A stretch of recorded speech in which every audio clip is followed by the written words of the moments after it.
After 2 years in prison, I came home to my son, except he's now my daughter, Emily. So I just got out of prison. That's a hell of a way to start a story, I know. But it's not the biggest twist. No, that came about 15 minutes later. Let me set the scene.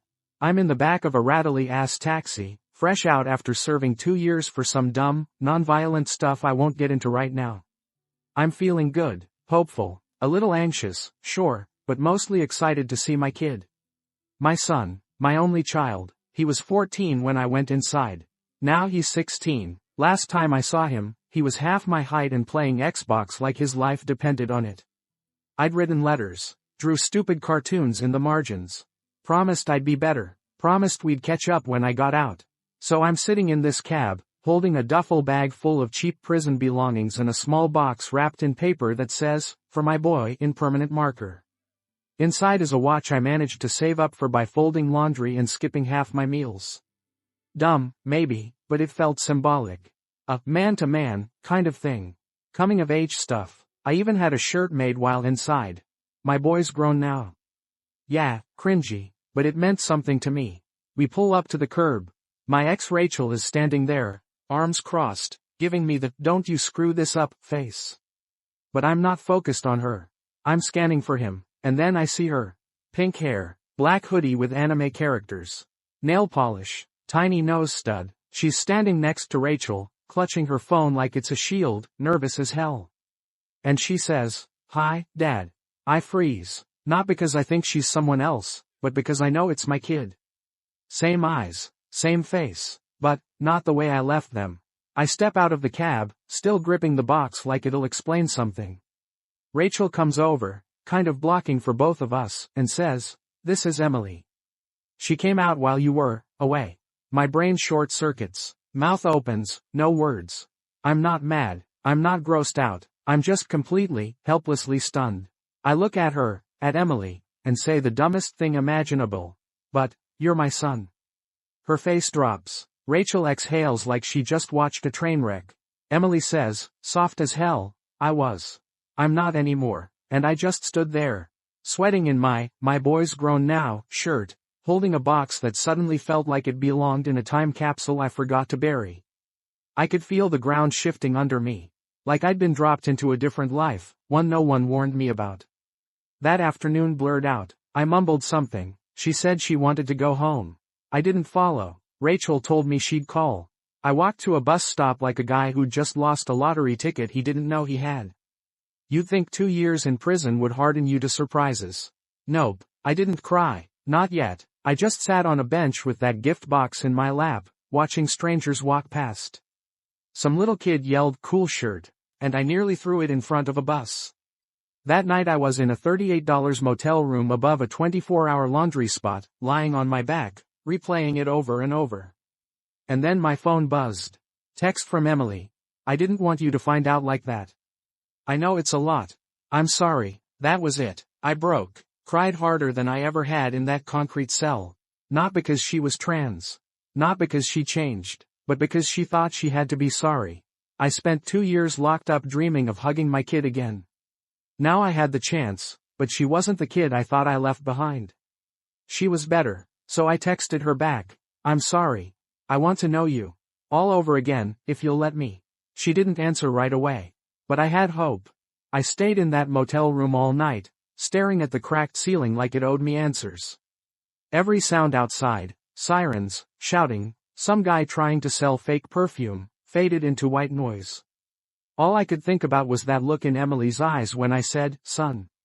It wasn't just disappointment, it was hurt, like I'd punched her in the chest without even raising a fist. I kept replaying it, line by line. "My dumbass, but you're my son." Her soft, "I was. I'm not anymore." Over and over, I tried to justify it to myself. Tried to say, "You didn't know. It's not your fault," but it was. I was the one who disappeared. I was the one who left her to figure this stuff out without me. The worst part? I thought I was doing okay. I mean, yeah, prison is hell, but I kept my head down. I stayed clean. I read books, wrote letters. I thought I was preparing to be a better father. Turns out I was preparing to meet a stranger. Or at least, someone I didn't have the guts to know before. Sometime around 4 a.m., I got up, looked at the box, and realized I couldn't give it to her, not like this. Not with that, for my boy, label staring back at me. So I took a pen and crossed it out. Underneath, I wrote, "For Emily. From Dad." No explanations, no excuses, just that. It felt like a start. That morning, I walked 5 blocks to the nearest coffee shop and ordered the same drink she used to love when she was little. Hot chocolate with whipped cream and cinnamon. I didn't know if she still liked it. But I figured, it's worth finding out. I texted her again, "I know I messed up yesterday. But if you're up for it, hot chocolate's on me." No pressure, no reply. I waited, drank mine slowly, bought a second one anyway. Sat by the window like a loser in a rom-com, just in case she walked in. She didn't, but I didn't feel hopeless. Because this time, I wasn't just showing up. I was staying. She didn't text me that day. Or the day after. Every time my phone buzzed, I jumped like some teenage boy waiting for a party invite. But it was never her. Spam, weather apps, mindfulness reminders. Emily stayed silent, and honestly, I didn't blame her. But in that silence, I realized something ugly. I wasn't just missing my son. I was missing the version of fatherhood I never actually had. The good dad, the one who was present. The guy who would have seen this coming, if he'd bothered to pay attention in the first place. I had to admit something raw. I didn't miss my son. I missed a bond that never really existed. On day 3, Rachel called. Said Emily was open to meeting. Neutral ground again. This time, a diner. "You don't have to say anything brilliant," Rachel told me. "Just don't say anything dumb."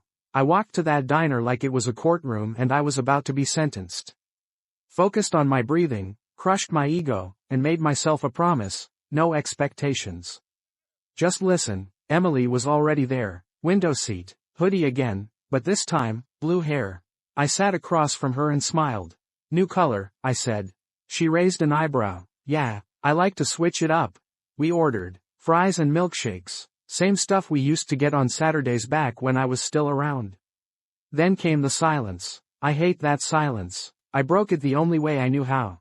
I've been reading a lot about gender, transition, pronouns, what not to say. Emily smirked, still managing to say the wrong stuff. "Oh yeah, like it's a superpower." She actually laughed. "For real." That gave me courage, so I kept going. "I just want you to know. I don't care how hard this is for me. That's my job. I care if you're okay. And I'm proud of you. For being who you are." She looked down at her fries. Stayed quiet for a while. Then said, "I didn't think you'd react like this. I thought you'd yell, walk out, get angry." "I wanted to," I said. "Not at you, at me, for being so late to everything." And that was the truth. It wasn't her identity that hit me like a truck, it was the realization of how much I'd missed. Not because I was locked up, but because even before that, I never asked the questions that mattered. We sat there for 2 hours. We talked about her favorite music, Phoebe Bridgers, and some new wave pop punk I'll never remember. School, her friends, the writing club she joined. She even pulled out a tiny notebook and let me read one of her poems. I read it slowly, twice. It was sharp, angry, honest, and beautiful. Just like her. When I finished, I looked up. "You're incredible, scary talented." She blushed. And for the first time in years, she looked like the kid I remembered, not because she reminded me of my son, but because she was lit up from the inside. That night, I bought a new notebook. Wrote on the first page, things I want to know about Emily. I made a list. What she listens to, what scares her, how she knew, what makes her laugh, what makes her feel safe, what I got wrong, how I can do better. It wasn't a plan. It was a manual for showing up. The next day, she texted me, "Thanks for listening. I didn't expect you to be like that. It'll take time," but I felt safe. I read that message over and over. We started texting every night. Nothing deep. Memes, music, sometimes just, "Hey, how are you?" And one night, she messaged, "You said you wanted to read everything, right?" "I don't just want to," I replied. "I'm ready." She invited me to her school's writing showcase. You know, no one tells you how to be a dad to a trans teenager when you're still learning how to be a dad, period. It's like picking up a book where half the pages are burned. But if you're lucky, you get to start from a blank one. And this time, I was ready. A week later, I showed up at her school for the showcase. I'd asked her beforehand. Want me to sit in the back or front? She smirked and said, front row. If you're gonna cry, I wanna see it. I did cry, not sobbing, not ugly crying. Just that quiet, heavy feeling where your eyes well up and your throat gets tight. She read a piece about identity, about fear, about choosing your own name, and halfway through, she looked right at me. Just for a second, but I saw it, acceptance. After the show, she came up to me in the hallway while other parents and kids were buzzing around. She had this nervous energy, like she wasn't sure what I thought. So, did I do okay? I laughed through my sniffles. Emily, you didn't just do okay. You cracked me open and rearranged my heart. She hugged me, full on, no hesitation. I don't know how long we stood there. Long enough for Rachel to take a photo without either of us noticing. She sent it to me later with a caption. You're catching up. And I guess that's what this chapter of my life is now. Catching up, not to who she was. To who she's always been, and I'm just now seeing clearly. She's not my little boy anymore. She's Emily, and I'm her dad, and if I have to rebuild this whole damn relationship brick by brick just to earn that hug again? Then hand me the mortar. I'm ready. Tifu. By screaming, that's my son, at a school assembly. And finding out he's now my daughter let me start by saying I'm not that dad. Not the beer gut, football yelling, emotionally unavailable stereotype. I cry during Pixar movies. I've said, I'm proud of you, more than once, unironically. I even made peace with my ex-wife and thought, hey, maybe I'm not screwing up fatherhood that bad. And then I stood up in the middle of a school gymnasium and screamed, that's my son. About my now trans daughter. So yeah, let's rewind. The morning after the ceremony, I looked like I'd lost a custody battle and a drinking contest at the same time. Puffy eyes, last night's clothes, and a vague aura of shame hovering around me like a cloud of regret. But I was done sulking. That phase had expired, now it was time to fix what I broke, or at least try. So I did what every confused, emotionally wrecked, slightly outdated dad does in 2025. I googled the hell out of it. How to support your trans kid. What not to say to your transgender daughter. I misgendered my kid at school. Help. By 11 a.m., I had 22 tabs open, 3 YouTube documentaries queued up, and a new folder on my desktop called, Don't Be an Idiot, Greg. But info wasn't enough. I needed to show Lana, my daughter, that I wasn't just a panicked dad frantically reading Wikipedia between sobs. I wanted to prove I was invested. So I sent her a message. I messed up. Big time. I don't expect you to forgive me today or tomorrow. But I want to do better. If you ever feel like talking, I'm here. No pressure, no expectations, just me, trying to be less of a dumbass. She left it on read. Deserved. But that evening, my ex called. She's open to meeting. Short talk, neutral space. Don't be a hero. We picked a coffee shop halfway between their place and my hotel. I showed up early, like 30 minutes early, because that's what guilt-powered dads do. Ordered her favorite drink from when she was little, hot chocolate, 2 marshmallows, even though I had no idea if she still liked it. I just hoped. When she walked in, I stood up too fast. Knocked over the chair a little. Classic. She looked different, older, stronger, not in the teenager with eyeliner way. More like someone who'd already had to grow up faster than she should have. There was hesitation in her walk, like she didn't know if I'd say something cringy again. I didn't. I handed her the hot chocolate and said, if you hate this now, I'll drink it. But I remembered. She took it. Tiny smile. We sat. 5 full minutes of silence. No lie. 5 awkward, thick, heavy-ass minutes. Then I did what I should have done long ago. I know I've missed a lot. And I know I don't get to skip to the good part just because I flew in for a ceremony. But I want to be part of this chapter of your life, if you'll let me. She looked down, fiddled with her sleeve, then said, it's not about what you missed. It's about how you show up now. That line hit harder than any YouTube advice video. So I pulled out my phone and opened the Notes app. Yeah, real boomer energy, I know. I made a list of things I want to understand. About you, about this, about how to not suck at being your dad. She rolled her eyes, but not in a, shut up, dad, way. More like, you're a mess, but you're trying. We talked. She told me how she knew. How it wasn't sudden, that it started when she was 10. That she told her mom 2 years ago. That she started going by Lana at school last fall. That she didn't tell me because I wasn't around enough to feel safe doing it. Oof. But I took it, every word, didn't interrupt, didn't flinch, just listened. At one point, she asked, "You really didn't know? Like, not even a little?" I shook my head. "Honestly? I thought you were just going through a long phase of hating haircuts and shopping at Hot Topic." She laughed, genuinely. First time in years. My heart nearly exploded. Then I said, "You're amazing. And I'm sorry it took me yelling like a moron in a gym full of people to realize it." Before we left, I asked if I could come to her next writing showcase. She hesitated, but then said, "Yeah, I think I'd like that." We hugged. Not long, not dramatic. Just enough. As she walked away, I realized something. Being a good dad isn't about getting it right all the time. It's about showing up, even when you're late, even when you've fumbled the intro, even when you're the punchline. Yeah, ITIFU.